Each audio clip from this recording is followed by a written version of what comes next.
DK Golf Cat, presented by Bones Brothers Media. The US Open is upon us.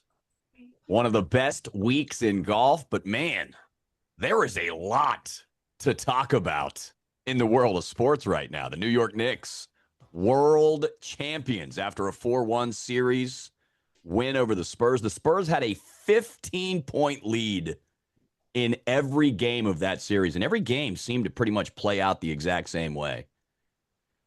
And it's definitely a sign of the times. The Spurs just were not ready to win that game, or win that series. They puckered every time they got ahead. But if it's a sign of things to come, the Spurs may win the next 10 in a row, I'll tell you that. Jalen Brunson, though, 45 points in game number 5. Well-deserved MVP. They better build a statue of OG Anunoby out front there as well, though. He had an amazing series. The Knicks win their first championship since 1973. Carolina, Jordan Stahl getting Stanley Cups 17 years apart. One in 2009 with the Penguins, winning this year with the Carolina Hurricanes. Not much to say about the NHL playoff. They were clearly overshadowed by the NBA playoff. Nobody was really talking about the NHL, but the Carolina Hurricanes getting their second Stanley Cup in the last 20 years. WVU baseball losing to Carolina 5-2. It's now a tall order. Probably, hopefully, able to squeak by Troy later on this afternoon. But that game against Carolina, even if you don't muff the 2 ground balls that your grandma could have fielded, something just felt different. That aura of that game. The bats weren't going. The Mountaineers didn't get an extra base hit in that game. Carolina has some serious pitchers, so if the Mountaineers are going to make it to that coveted 3-game World Series, they're going to have to beat Troy and then beat Carolina twice. You know, Phil Mickelson, back in the news, trying his hardest to follow in the footsteps of Tiger Woods. He was Tiger Woods' whipping boy all throughout the early 2000s. Tiger Woods comes up with the TGL. Phil tries to match him with Liv. Doesn't go very well. And now Phil's saying, how can I continue to follow Tiger's legacy? Oh, I know. I'll assault a woman at my country club that I've been a member for my whole life and be removed. We always knew he was a piece of work, but now he's giving Tiger Woods a run for his money, his biggest scumbag in professional golf. And yesterday, clap it up for the kid. Elon Musk becomes a trillionaire yesterday, folks. And look, I'm all about hard work. I'm all about meritocracy. I'm all about risk-taking. You guys know that about me.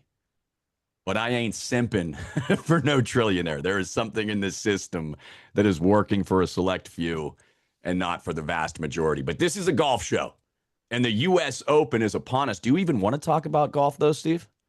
There's a lot going on. $1 trillion. Mickelson, like we talked about this off the air. He's entered into that, like truly entered into that, like Alex Rodriguez galaxy of just like every time you see him, you just want to smack him across the face, don't you? If I was Phil Mickelson, and he's got the Saudi money now, go buy an island, bro, or go get on a horse, go up into the mountains, stop bothering people. You know what I mean? But hey, shout out to the Knicks. Awesome run there. I mean, that felt like a team of destiny. They, to be honest with you, could have been swept in that series, and they won it in 5 in just incredible fashion down the stretch. Brunson, you want to talk statues? Get a statue of Brunson out there. I mean, he's a legend. How many teams gave up on him? How many pundits in the media saying what a stupid move to bring Brunson to New York City? He is the New York Knicks offense for a vast majority of the NBA playoff, not just that 5-game series, was give it to Brunson and let him maneuver through the key. He was unguardable in the series, unguardable throughout the entire playoff. Bones DK, did you win any money on any of those sporting events we just talked about? Mainly on the Knicks, honestly, man. I just kept taking them money line pregame, and then at halftime, they were always getting like 10.5 points, 6.5 points, and those are the easiest locks out there. So yeah, I had a great successful run with them, and that was my main source of income the last 5 games of the NBA championship. So it was great, man. I mean, I was thoroughly enjoying that. I mean, that was fun to watch. I mean, I even took them plus 340 when they were down like 15, 20 points in game 4-3, whatever one that was. So that was just incredible. I mean, yes, I got to build a little bankroll for the US Open based off the Knicks. And everyone was curious, are there enough hospitals and handcuffs in New York City for them to handle a world championship? And it appears that there is. All right, the U.S. Open back at Shinnecock Hills. There have been, I think, 5 U.S. Opens played here at Shinnecock.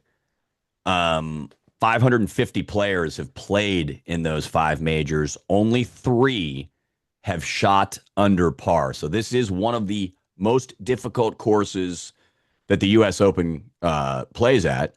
And one of the things about it, Steve, is not so much the layout of the course, but the wind at this course. It was a big deal yesterday when the guys were playing in their practice rounds. Going to be a big deal all week. Tell us a little bit about the course here at Shinnecock. There's been some memorable moments here. Corey Pavin's won here with that amazing shot that he hit on the 18th. Retief Goosen, 4 under par. Raymond Floyd, if you can go all the way back to 1986. You've had some legendary moments here. Tell us a little bit about the course. Yeah, I love the Retief Goosen name drop there. I think Mickelson, that was one of his bridesmaids that year too, where he blew it down the stretch. But yeah. I mean, Mother Nature can always play a factor. You know, it's hard to predict a couple days out, but we'll see what happens there. But look, it's a USGA setup, so to boot, it's going to be tough. The rough's going to be thick. The greens are going to be baked out. Fairways are going to be baked out. So you're really going to need to have a heck of a short game and maneuver your way around here to try to stay in contention. You know, I didn't know that stat you just dropped where only 3 guys have shot under par for 72 holes. That is a remarkable percentage. So what that would lead me to believe is that, you know, you're looking at those guys with just nails with the putter, right? 8, 10 feet down the stretch. Your Schauffele's, your Patrick Reeds, your Harris Englishes, you know, those guys that tend to be able to get up and down from tough spots. Par 70, going to be 7,400 plus. So yeah, I mean, buckle up. Brooks Koepka's winning score here in 2018 was 1 over par, and he won that event by 1 shot. Speaking of Koepka, and I don't want to go in reverse here, but at the Canadian Open last week, we did have our rogue warrior, Svensson. Great call, wild man, finishing in the top 4. He was also the top Swede, so we hit the prop drop on that one. Bones, your core 4 was pretty solid last week. We had Potgieter. It tied for 8th. Ray Tan, who I'm the biggest fan on this podcast of, tied for 60. Nick Taylor was able to squeeze in there, tied for 65. And then we had Brooks withdraw on us. I know it's early in the week, so what can we say about Brooks right now, coming back to a place that he had won in the past? What do you think about him? And what about the injury? Yeah, you know, he's dealing with like a elbow injury and it's like a nerve thing. So it's definitely worrisome. I mean, he was the first round leader. So he was looking great last week at the RBC. I mean, I had him in the top 5 for the prop bet. Definitely concerning. I mean, he said his like left finger was numb and it's tough to grip the club. So I don't think that's something I want to mess with this week with Brooks Koepka. I mean, I want to play him. I was going to fire him up. Like I said last week, we're getting ready to play him for this week. But I don't really want to play him with that injury. It's definitely way too risky for the higher buy-ins. We also hit the top Swede last week, wild man, on our prop drop. So you were 2-0 on the prop drop. Nice job there. Scotty Scheffler's the top guy in this tournament, as he has been all year long. Chasing the slam here. Also going to be his 30th birthday over the weekend here at the United States Open, wild man. So what about Scotty this week? He's pretty expensive.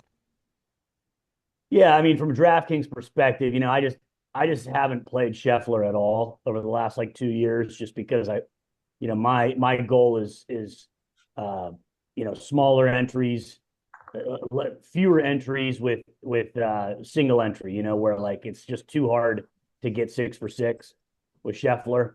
If you're playing the lotto, I say this every week, yeah, throw a couple Schefflers in there. If you're playing 1 or 2 lineups, I'm fading him.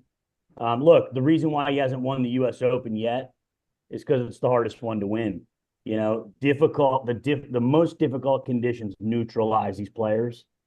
And so he's going to have trouble getting around here too, as good as he is. Just is what it is. 14,900 for Scotty. That is 2,700 clear of Rory McIlroy, who's second in this field. Speaking of the field, it's the US Open, 149 guys playing here, and this is loaded. I mean, if you bring up your DraftKings or your FanDuel app, you scroll through the first 25 guys, really potentially any one of these guys could win. Talk about that top tier, though, Bones. As I look through it, you got Scotty Scheffler at 14-9. That's just too rich for my blood right now, even as good as his odds are. Rory McIlroy at 12-2, John Rahm at 11-5, DeChambeau at 11, Cam Young at 10-5. What about Xander down there at 10-1 out of the top six? I might like him the most. What do you think, Bones? Yeah, Scotty Scheffler 14-9 or 14-8. It's a little expensive for me. You have $7,000 average for the remaining five guys. I mean, there's plenty of guys to play down there. We'll talk about them, especially the gum chewer, 6,700. Lock him in. I'll just say it right now. But people are on John Rahm. I'm just not a Rahm guy. I played him in the past, but I'm just not going to get there this week. Rory McIlroy obviously has a good chance, but I'm looking. Are we talking about the core four here or just the top tier? Sure, core four me. Go ahead, start it off. I'm loving the guy that is never missed. He's 9 for 9 here at the US Opens, not this course. 9 for 9 here with 7 top tens. Also has 2 top tens in majors this year and is quietly playing amazing golf. Xander Schauffele at 10,100. He's going to lead off our core four here. And I'm going to roll with Americans. I think an American's going to win this tournament. I think starting your lineup with Xander Schauffele this week is great. This guy is amazing at the U.S. Open. If there's a major he's going to win, it's going to be this one this year. A 7th at the PGA, 9th at the Masters. He like started off a little slow this year with an injury and just been quietly dominating. A 7th at the Genesis, 3rd at the Players, 4th at the Valspar, 9th at the Masters. I mean, I think he's going to be overlooked this week, and that's why I even like him more. I think a lot of people are going to be playing John Rahm, Bryson DeChambeau. Tommy Fleetwood, I think, is going to gain a lot of ownership as well. So I think Xander is going to come in at low ownership, and I also think he's going to win this tournament. Yeah, he's a grinder too, and when he is locked in, he is literally as good as anybody in the world. Who's our second in the core four here, Bones? Second in the core four, I'm going to stick with the Americans. I was thinking, shout out Tommy Fleetwood. I think he has a great chance here. He had a second place in 2018 here at the U.S. Open. I think this is a good time for him to possibly win.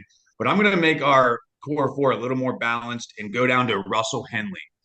Russell Henley is 9 for 12 at the U.S. Open. He's had back-to-back top tens in the U.S. Open, and as well came in 25th in 2018. I think his driving accuracy is just going to be very beneficial here. And talk about a guy who already won this year, and he's 5th in the world, by the way, Edge. He's 5th in the world. He's all the way down to $8,000 on DraftKings.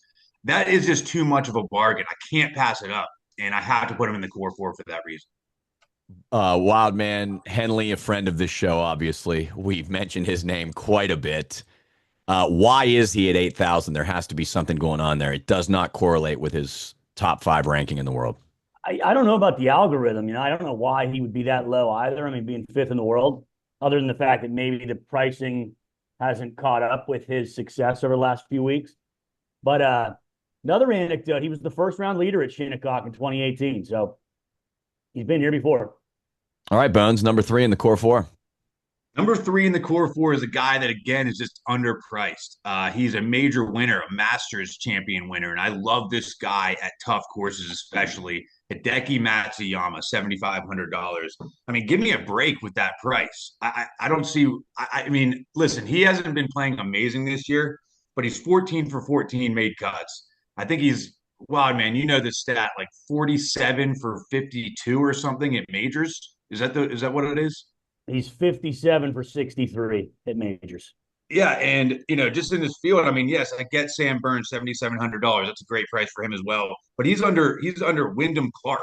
I mean, come on, he's Hideki Matsuyama. Even Chris Gotterup, Victor Hovland, I do like those guys. But $7,600, not $7,500.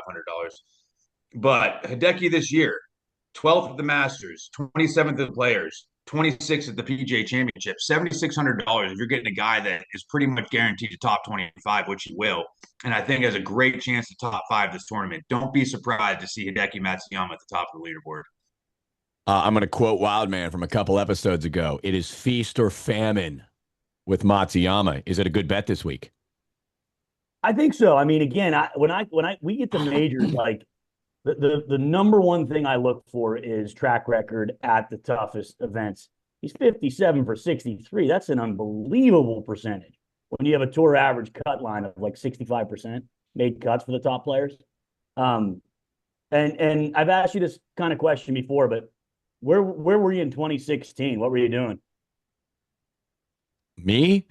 Anybody? Because he hasn't missed a cut at the U.S. Buddy, I Open can't remember what I did 2016. yesterday. You're asking me 10 Yeah. years ago? Come on. Well, he What hasn't year missed is a it? cut I don't even know what year it is right now. at the U.S. Open since 2016. So think about that.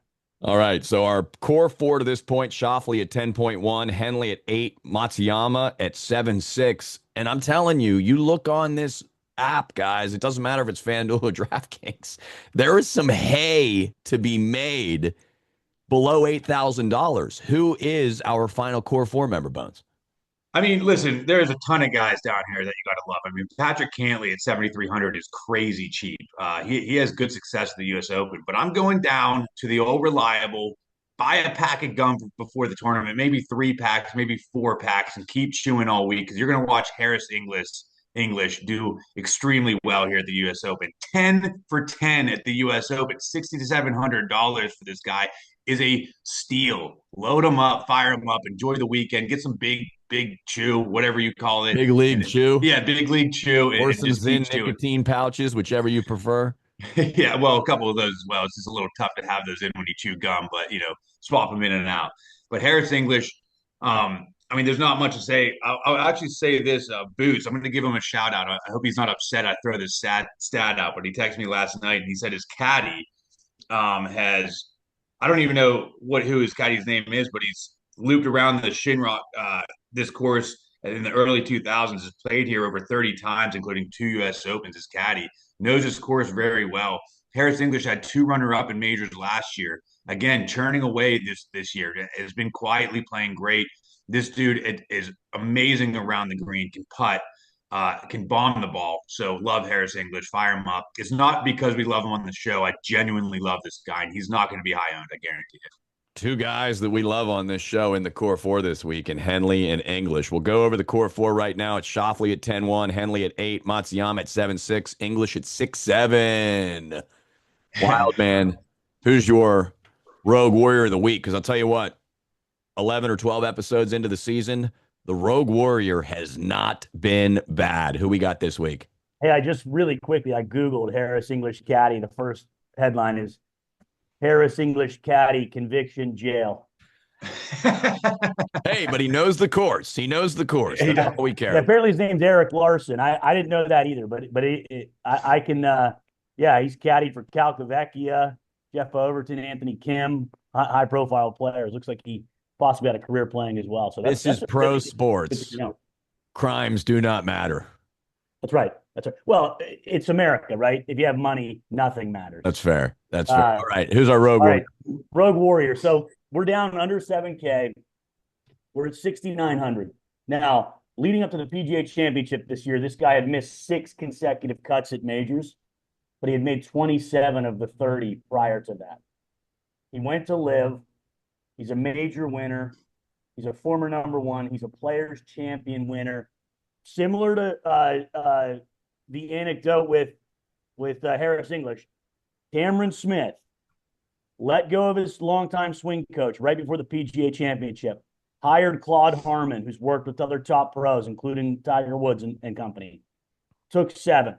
They've corrected his driving accuracy. He was almost dead last on the Live Tour, just about 50% driving accuracy. They've worked on his backswing, fixed the loop.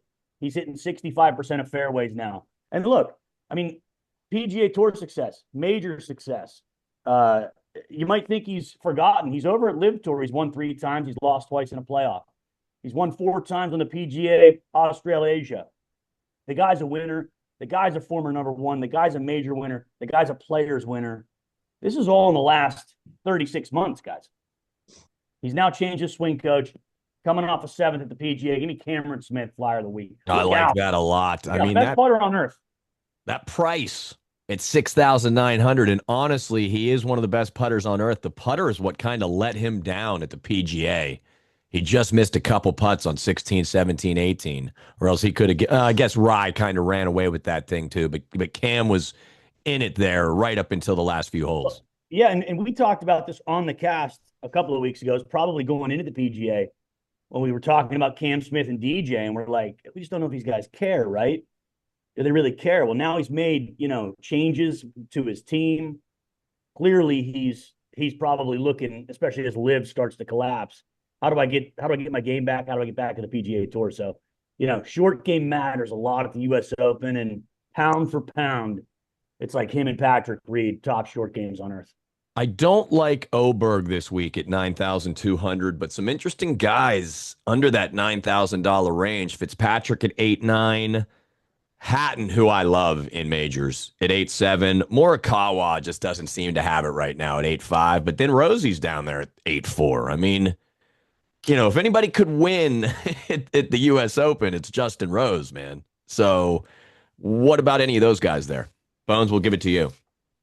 I mean, Justin Rose is such a coin flip, but it's just that guy. He's probably going to come in at low ownership, and he's either going to miss the cut or probably top five.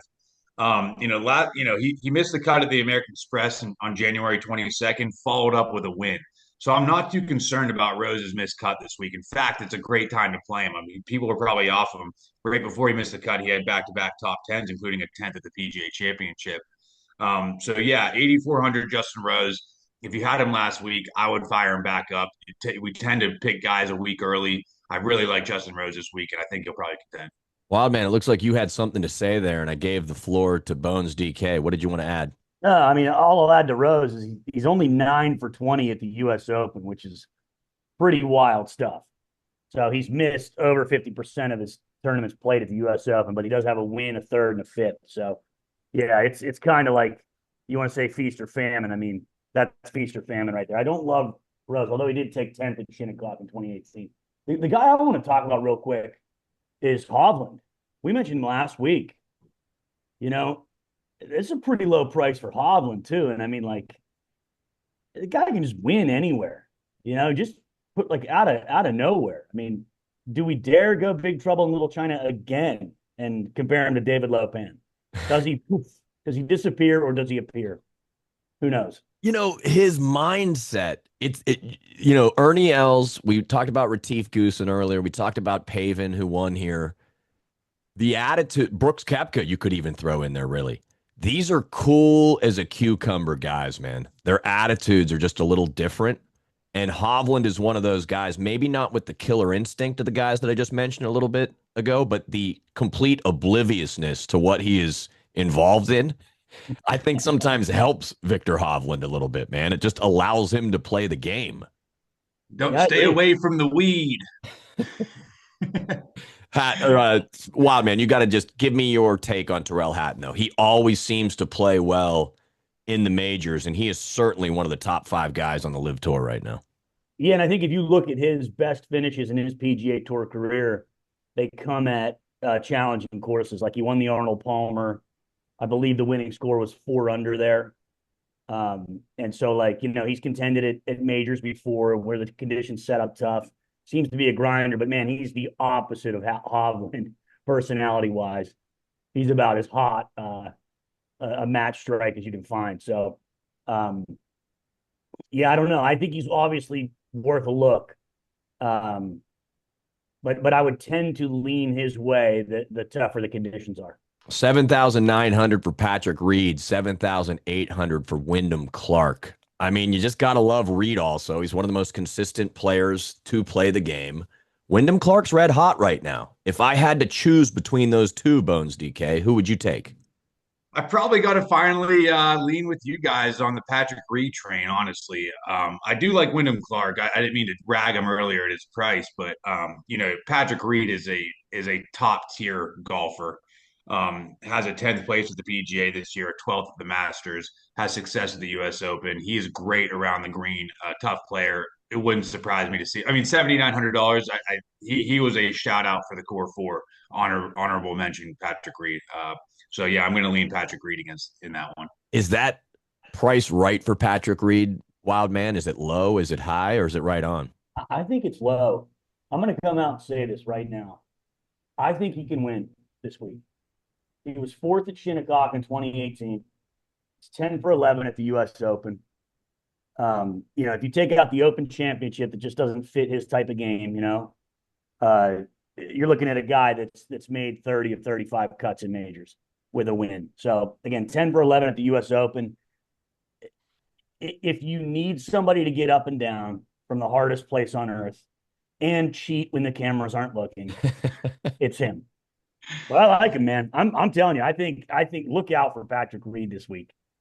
Can't let you just mentioned it, 7,300. I should also mention JJ Spawn, who's the defending champion of the US Open, won it at Oakmont last year, 7,500. That's even at a very reasonable price there. That seems a little overpriced for JJ this season. But Cantlay at 7,300. Lowry interests me a little bit at 7,100. Again, a guy that's just got major championship experience that's going to be able to navigate his way around that course and probably make the cut. Jordan Spieth at 7,100. And then Robert McIntyre, who, if I'm not mistaken, finished runner-up at a U.S. Open recently. He is at 7,000. Yeah, last year he was going up with JJ. So you've got those guys. And again, we said you can make some hay here under $7,500. Do any of those guys interest you at all, Wild Man? Yeah, I mean, I think Spawn doesn't really interest me that much. And that's kind of weird to say for the defending champion, but I just put him in that category with sort of like the Aaron Rye, the Wyndham Clark, the Gary Woodland, just sort of like random major winners that put something together for a week. They really don't have the historical track record to support, making another deep run in the toughest fields. So I'd say like no on Spawn. McIntyre, kind of feel the same way. Just don't really buy him as a major winner despite his success. So I think it's kind of slim pickings down here, below like English and Cameron Smith and those guys. Not really anybody who's floating my boat down here. Yeah, Bones DK, if you do get down below 7,000, you're going to see some pretty recognizable names. Raytan, for example, at 6'9", who we love so much on the show, although it seems like his momentum is starting to fade a little bit. Aaron Rye, who won at the PGA at 6'8". You go down a little further, Smalley, who's been playing a pretty nice brand of golf at 6'8". Then a couple friends of the show down here, Jason Day at 6'7", Ricky Fowler at 6'7", Adam Scott at 6'6". I'm kind of with Wildman, though. Even though those are good prices, I just don't think any of those guys are really, really threats to win this week. Your thoughts? Yeah, I'm building a more of a balanced build this week, and I'm not really finding myself getting down in this range that often. I mean, hey, you got to look at DJ, $6,300. I mean, he made the cut. He's a major winner. I mean, Carlos Ortiz, no. Alex Noren, I know Wildman liked him a little bit. Keegan always tends to show up a little bit in big spots. But no one really, I'd say the only guy that really pops out is Fitzpatrick. I mean, you can't really deny this guy right now. I don't know what's going on with him, but yeah, I mean, 6,600 A Fitzpatrick. He's been playing incredibly good, followed up with the 20th last week. So I'd say A Fitzpatrick. Or you just get these studs like Jason Day. I could see doing well here. I like him at tough courses. He's probably going to be like 2% owned. So I'm looking at like Day and Fitzpatrick down there. How can you deny? I wasn't going to leave him out. How can you deny Fitzpatrick right now? 14 of 15 cuts made, 5 top tens. This is his first year on tour. The momentum is just so high with this guy right now. 6,600. I think that's a runner-up for Rogue Warrior of the Week, Wild Man. Yeah, and you just look at like sports in general, right? Like culture, growing up, family members. He's got support from a major winner and his brother. Like that goes a long way. I mean, like he gets to talk like Eli and Peyton talk, weekly about strategy and mind frame and things like that. That has to go a long way. But look, I mean, this is like back to the Scheffler Rory kind of thing. Like you're gonna have to live down in this range if you go heavy up top. And so like not only is Scheffler and Rory gonna have to bring it and probably finish in the top 3 to pay off, but you're gonna have to go 5 for 5 in these lotto tickets down here. Yeah, Fitzpatrick. I can't really say anything that would other than inexperience that wouldn't lead for him to be a good play here. But maybe you look at Bridgman. He's been a good putter, having a pretty good year. Maverick McNeely's one guy. He flies his own planes to these courses, so I don't think he's going to have much anxiety out. So that means he's going to win because he flies his own plane there. Well, hey, I'm just looking for any edge I can get. Edge. I mean, this guy's loading his clubs in the back of his Cessna and heading to the US Open. Like, he's not going to be out there sweating a 5-footer. The inexperience is interesting about Fitzpatrick because, yeah, that makes a lot of sense. But it hasn't bothered him yet this season, the inexperience. He's also competed in some really high-level events at a very high level. Yeah, and for some of you who don't know this, prior to him getting these gigs, he was caddying for Matt Fitzpatrick at a lot of these big events. Mm-hmm. I don't know if he was caddying at the US Open win a couple of years ago for him. He may have been. But, so he's been out there inside the ropes for a long time, getting some experience, cutting his teeth, almost like a dealer in poker, like you hear a lot of these dealers become winning pros.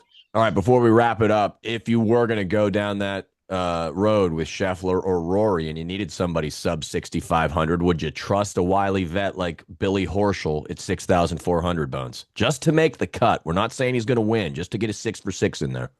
Yeah, I think Billy cares more than most golfers, to be honest with you. He's a competitor. He had a great Sunday, ended up choking a little bit, shot a 70, but he was at the top of the leaderboard. He was like -5 through 6, I think, on Sunday. So yeah, I mean, Billy Horschel, fire him up, yeah, for sure. Last name before we move on here, Wild Man, but at 6,200, friend of the show, Brian Harmon. Can you trust him at Shinnecock? I knew you were going to bring him up. Yeah, I can always when I'm down here, looking for scraps, for sure. The guy lives in the fairway, and that always gives you an opportunity to do something good. So, yeah, I'd look at Harmon. I'd also look at Gary Woodland down there. What about Harry Hall? This guy seems to be played well last week on a lot of leaderboards too. The core 4 this week is Xander Schauffele at 10-1, Russell Henley at 8,000, Matsuyama at 7-6, Harris English at 6-7. Our rogue warrior, who I like again, the Live Golf extraordinaire, Cam Smith at 6-9. Do we have a prop drop this week, Wild Man? Yeah, I kind of teased it earlier. I'm going to take Patrick Reed each way. Win top 5, top 10, top 20. I think he's going to make a run. I would stay away from any Koepka stuff. I agree with Bones DK there. If they're offering props on Koepka, you might want to take overs on him, and just hope that he withdraws or something and starts and can't finish. And let's go. We'll just kind of leave it at that.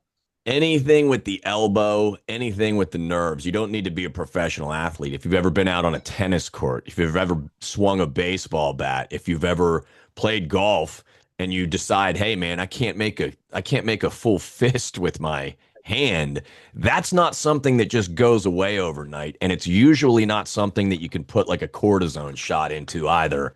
It's usually something that just requires rest. And hopefully it's not a nerve issue. Hopefully it's not something that can permanently cause damage, but Koepka is certainly going to be a storyline this week at the US Open. I want to make one correction before we sign off the air here. Last week, I said that Sorsby made 40 bets that accumulated $90,000. It's actually 9,000 bets that he made, totaling close to $90,000. The 40 bets were the bets that he made on Indiana when he was a member of the Indiana football team. Sorsby, though, I don't know if you guys just saw this morning, is now out of the NCAA, though. He's entering the NFL supplemental draft. So the saga is over. But I can't imagine an NFL team taking a shot on a guy who has a past of gambling. It's almost like the Pete Rose thing. It's like you do it once, bro, you're out of here. You know what I mean? So 9,000 bets, totaling 90,000. So that's what, $10 a bet, basically. So he's just in there hitting table tennis bets for $8. I mean, what a strange situation there. But yeah, I did see that. I think some of the teams refused to play Texas Tech, right? They did kind of revolt against. Well, they didn't really they didn't finish that off, but yes, it was a threat that we're going to remove Texas Tech from the schedule. Yeah. But just a wild story, and just again, just a microcosm of what's going on, in society right now, sports and betting. I think about this other homegrown Pittsburgh kid, Terrell Pryor, right? He was a supplemental draft player. And when you think about like how derailed his career became because he traded, I think, tattoos for he got tattoos for memory, gave a tattoo artist a jersey and so the guy would tat him up and they derailed his entire career. And I mean, he was going to be a first round draft pick, probably have a 10-year NFL career, and ended up, just he did have a 93-yard touchdown run, the longest quarterback touchdown run in NFL history. And then he had 1,000 yards receiving for the Browns. I mean, this guy was a crazy talent. Just seems like we need a little more accountability everywhere right now in America. And I'm just saying, like, in this all is supposed to be guys betting on his own team for crying out loud. Yeah. Pryor's trying to get a tattoo. Yeah, times they are a changing, aren't they? Yeah. Final thoughts, Bones DK, on the US Open. Oh, just excited for this week, man. I mean, this is one of the best weeks of the year. So my only bet so far is Russell Henley to win plus 3,700. Wild man, will you be spending your weekend watching all 72 holes? Yeah, I was going to say, is anybody else sick on Thursday and Friday this week? Because yeah, I'll be dialed in for sure. I think the wind is going to be a factor up there this week, just from the early weather reports that I've been reading as well. The core four: Xander Schauffele at 10-1, Russell Henley at 8,000, Matsuyama at 7-6, Harris English at 6-7.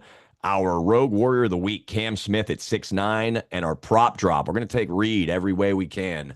Outright win, top 5, top 10, and top 20. The U.S. Open is at Shinnecock Hills this week. I want to give a big shout out real quick to Dr. Locks, whose content was on fire over the NBA Finals. I enjoyed it so much. Got to give a big shout out to Say Berm also. If you're looking to kill some time at work, check out either one of those guys on Instagram, Dr. Locks or Say Berm. It'll be well worth your time. For Bones DK, for TW Man, my name is Edge. Thank you guys so much for listening, and good luck this week at the U.S. Open in New York.